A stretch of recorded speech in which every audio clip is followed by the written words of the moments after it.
এত দীর্ঘ না। তো এত হায়াত দীর্ঘ না, আল্লাহ রাব্বুল আলামিন তো এই অল্প হায়াত দিয়ে রাব্বুল আলামিনের রাজি মন্দ করার জন্য রাসূল সাল্লাল্লাহু আলাইহি ওয়াসাল্লামের তাহলে আল্লাহ রাব্বুল আলামিন বলতেছেন লাহুমুল বুশরা ফিল হায়াতিদ দুনিয়া ওয়াল আখিরাহ, তাদের জন্য দুনিয়া এবং আখিরাতে উভয় জগতে তাদের জন্য সুসংবাদ।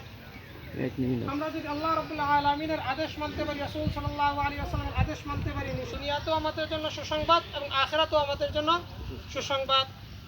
এবং আমি যদি আল্লাহ রাব্বুল আলামিনের আদেশ নিষেধ মানি, তাহলে আমি আল্লাহ রাব্বুল আলামিনের হয়ে গেলাম। তো মাল্লাহুল মাওলা ফালাহুল কুল, যার আল্লাহ হয়ে গেল তার সব কিছু। দেখেন, আমার যদি প্রধান থাকে, যদি বসে থাকে, অনেকের কাছে অনেক কথাবার্তা বলছে, অনেক দিন যাবৎ প্রায় 13-14 বছর যাবৎ অসুস্থ ছিল, কল করে দিবেন। আর যদি কারো কাছে কোনো লেনদেন থাকে ইনশাল্লাহ আমাদেরকে বলবেন, আমরা পরিশোধ করে দেবো ইনশাআল্লাহ।